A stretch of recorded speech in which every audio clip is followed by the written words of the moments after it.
For millions of students, it's a routine they know all too well. The sudden announcement, the click of the door locking, the quiet huddle in a dark corner of the classroom. Most of the time, it's just a drill, a practice run for a scenario you hope never, ever happens. But what happens when the threat is real? Well, we're about to find out. Yeah, this was not a drill.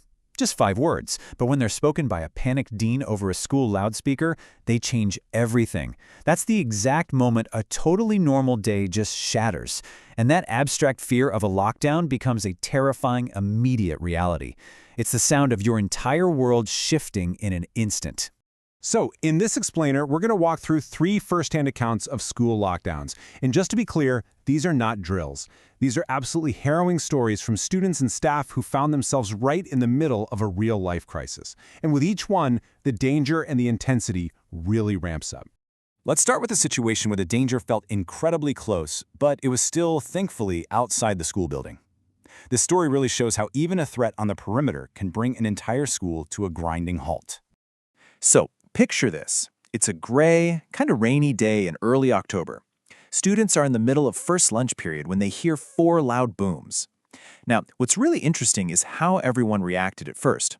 Almost everybody, including the person telling the story, just figured, oh, it's thunder.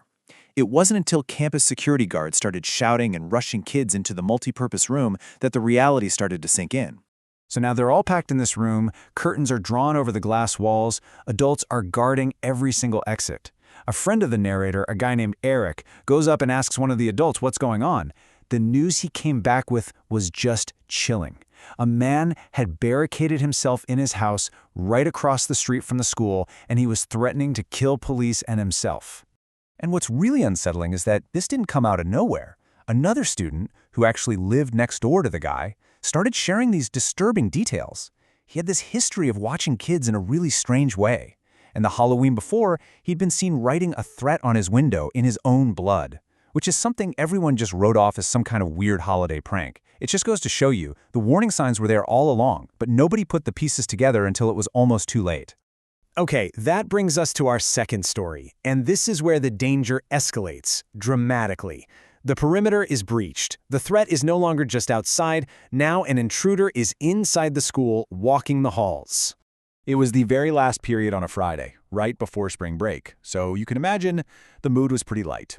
The calculus teacher was even playing online games with the class, and then, at 2:15, the dean's frantic voice breaks over the intercom announcing the lockdown. In just 4 minutes, the lights were out, students were huddled in a corner, and the power to the entire school was cut. So the first thing that goes is your sight.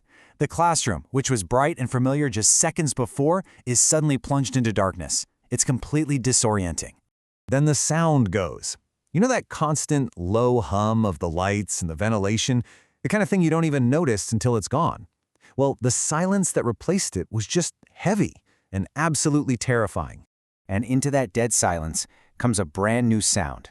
A man screaming at the top of his lungs somewhere down the hallway.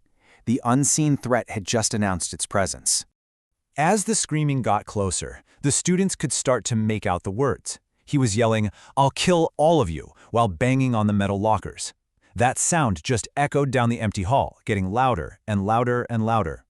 For the students hiding just a few feet away, this was the moment they really began to fear for their lives. And then, the banging in the lockers stopped, and it moved to their door. He was right outside, pounding and screaming, "Open up!" 2 girls in the class were crying.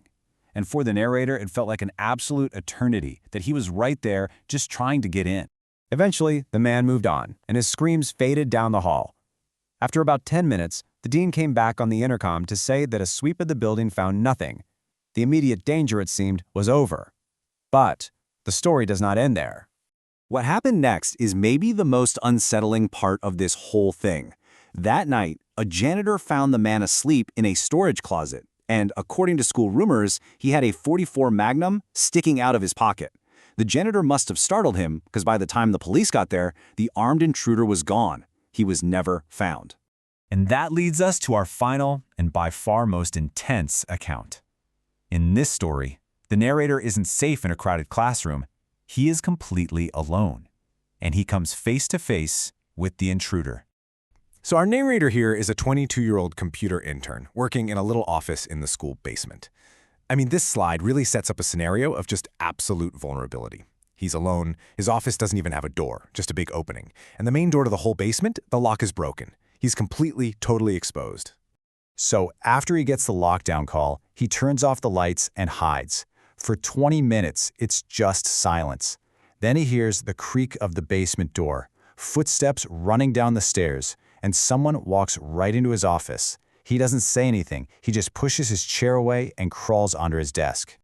Suddenly, his phone dings, a text message. The sound feels catastrophic. The footsteps get closer, and he basically just gives up, diving out from under the desk, begging for his life. But the man just pulls him up, saying, "Whoa, whoa, I'm hiding too. I'm a parent. They told me to hide." He even asks if there's another way out. He seems normal. So the narrator looks down and checks the text he just got. It's from his coworker, Dave. And as he reads it, the man's perfectly plausible story completely unravels. Because the description in that text is a perfect match for the man standing right in front of him. That is the moment of pure, undiluted terror. He looks up from his phone at the man in the red plaid shirt and reddish-black cap, and it hits him. He is in the room with the shooter. He panics and just bolts for the stairs. A gunshot echoes through the basement, a bullet ricochets off metal, but it misses him. The narrator actually made it upstairs. The police were already at all the exits, and they caught the man as he tried to leave through the basement. But these events don't just end when the threat is neutralized. There is always an aftermath. So, let's just quickly recap the outcomes here. The barricaded man from the first story, the situation was just settled, which is pretty vague. The screaming man with the .44 Magnum from story number 2, he got away and was never seen again. And the basement shooter, he was caught, and thankfully the teacher he shot, Mr. Buckley, survived. You know, for the people who actually live through these things, the story never really ends. The trauma, the fear, the sounds, like a gunshot in a dark basement, that stuff can last a lifetime. And it leaves us with a really difficult question.